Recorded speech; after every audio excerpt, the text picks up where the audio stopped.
My opinion. And in my opinion... Yeah, time for In My Opinion. Today we're talking social media, particularly the idea of completely doing away with one of the most popular platforms for children, at least. Miriam Cates is a former Conservative MP. She thinks TikTok should be banned for younger users. Miriam joins us now. Morning. Good morning. Why are you singling out TikTok here? Why not any of the other social media platforms? Well, my view is that all social media should have an age gate of probably 16. I think the world is moving that way. I think we'll move that way soon. But I think TikTok is particularly egregious, partly because of the material that it has on it, but also just how addictive it is. It's got loads and loads of very short videos that give kids a dopamine hit each time they swipe onto the next one. And unlike other activities like reading a book or playing football, there's no natural end point. You just become addicted, you keep scrolling. And we now know that British teens spend more time on TikTok than almost any other nation in the world. So I think TikTok's particularly bad. It's also a geopolitical risk. It's controlled by the Chinese government. That's why the Americans looking to ban it. They refute that, don't they? Of course they refute that. But if you look at TikTok in China, it's a completely different app. Kids can't spend more than, I think, 30 or 40 minutes a day on it. It's educational, it's pro-family, completely the opposite to the kind of disruptive content that it is put on in the West. So I think all social media is not suitable for under 16s, and government should look to regulate it as a product like we do tobacco and alcohol. But I think TikTok is particularly bad for kids.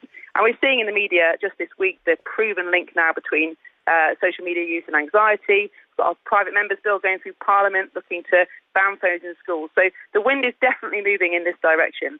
But I think TikTok is particularly harmful for children. Yeah, it's interesting because the Molly Rose Foundation, I don't know if you've seen this, they did some analysis of content moderation decisions and found that 95% of suicide and self-harm posts are being detected by just two platforms, so it's TikTok and Pinterest.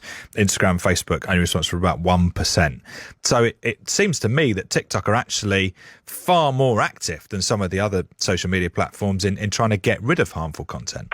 But that's not the only issue. I mean, harmful content is an issue. It's not just self-harm and anorexia. There's plenty of other harms out there. Children have killed themselves after trying to follow TikTok challenges that have gone wrong. But it's not just the content. Even if the content was more wholesome, shall we say, it's the addiction of the app that's the problem.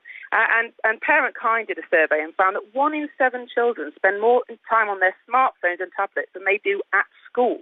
So the opportunity cost of our children spending hours and hours and hours a day on these apps is phenomenal. Think what they're not doing. Think that they're not learning. Think what their brains and bodies are not getting in preparation for adulthood. This is a disaster for the next generation. So it's not just about the content, although of course that is important. It's about the opportunity cost of what they're not doing because they're addicted to these apps. And I think we should be up in arms about the fact that big tech, which is the most powerful vested interest the world has ever known, is basically robbing our children's time and attention and data, and we're not doing anything about it. It's a serious social justice issue, but we're trying to frame it in kind of arguments about freedom. But we don't give children freedom. We place all sorts of restrictions on them because they're not mature enough to make their own decisions. This is another example.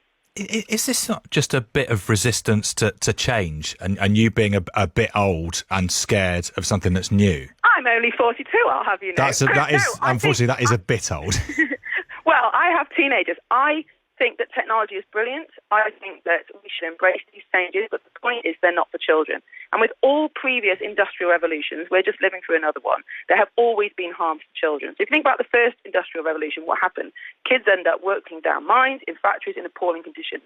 Society woke up and realised that despite the benefits of the Industrial Revolution, we had to put in some serious protections for children, and we did that. We stopped children from working down mines and in factories.